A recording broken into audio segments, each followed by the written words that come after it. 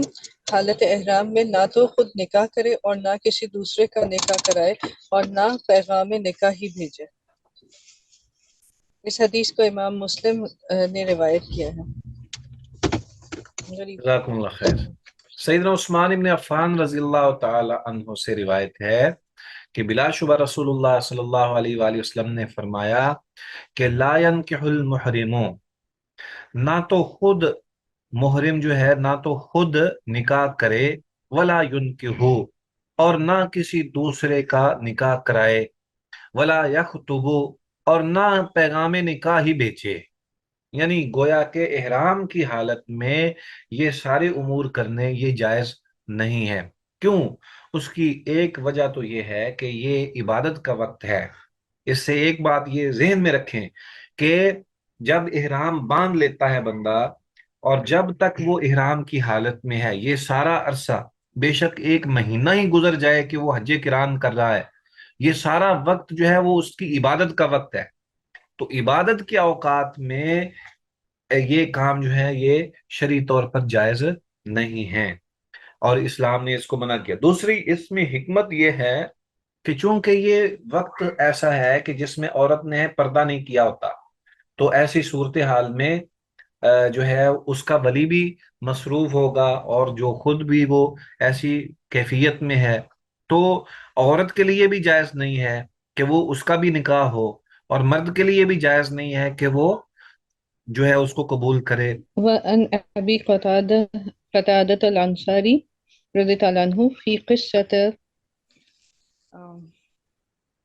Clear نہیں ہے سر میرے موبائل پہ قصہ تھا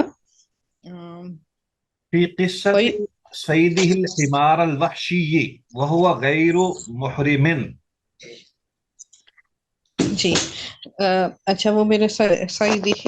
الحمار والوحشی وهو غیر المحرم فقال رسول اللہ صلی اللہ علیہ وآلہ وسلم لأصحابه وكانوا محرم ہاں جی محرمین محرمین محرمین محرمین محرمین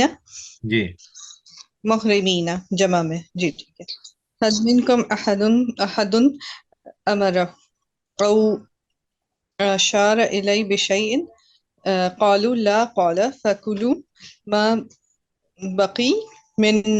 لحمه ما بقي من لحمه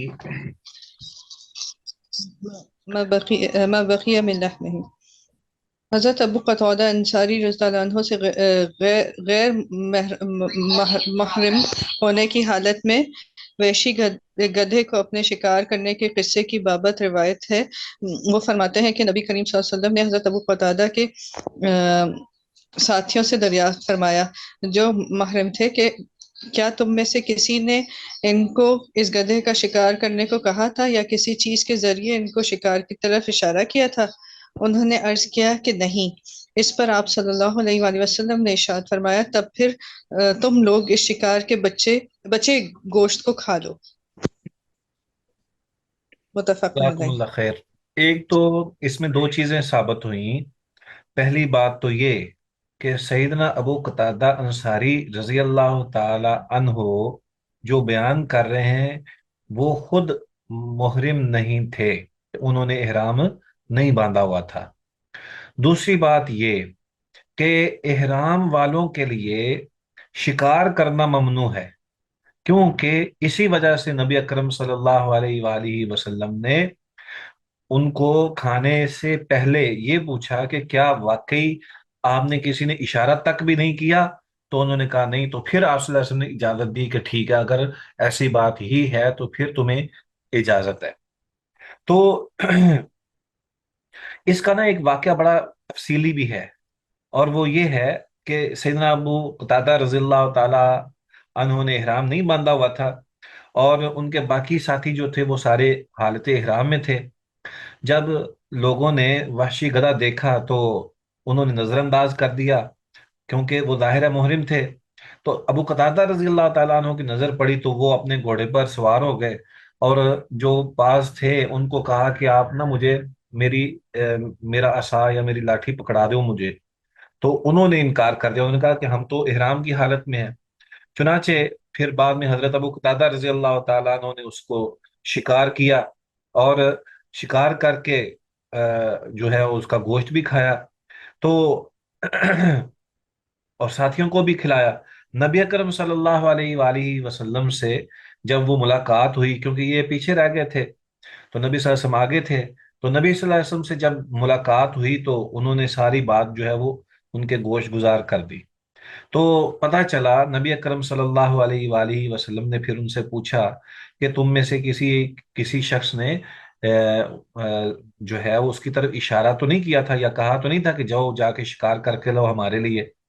تو جب سب نے کہا کہ نہیں تو پھر نبی اکرم صلی اللہ علیہ وسلم نے فرمایا کہ ٹھیک ہے، پھر باقی لوگ بھی کھا سکتے ہیں۔ اس حدیث سے جو واضح ترین چیز ہے وہ یہی ہے کہ حالت احرام میں شکار کرنا منع ہے، وہ بے شک اشارہ ہی کیوں نہ ہو، اس کی بھی اجازت نہیں ہے۔ اور یہ جو نیل گائے ہمارے ہاں معروف ہے، یہ وہی ہے جس کے بارے میں ہمارے ہاں یہ جو نیل گائے بیان کی جاتی ہے، یہ وہ جانور ہے حمار وحشی۔ ہاں جی، تو اس کا گوشت جو ہے وہ حلال ہے۔ جی آگے پڑھیے۔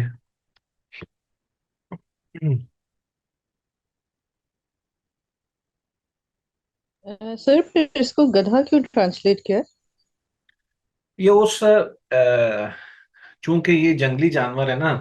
جیسے آپ کے علم میں ہے، جب ساتھ میں وحشی بھی لگا دیا ہے تو اس کی جو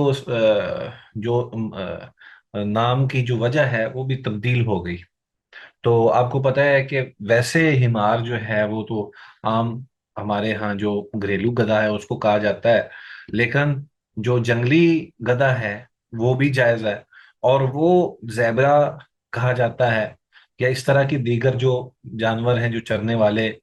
جو جنگلی جانور ہیں جو اس کے مشابہ ہیں، لیکن جب اس کے ساتھ وحشی کا لفظ لگا دیا ہے تو یہ وہ نیل گائے ہی بنتی ہے،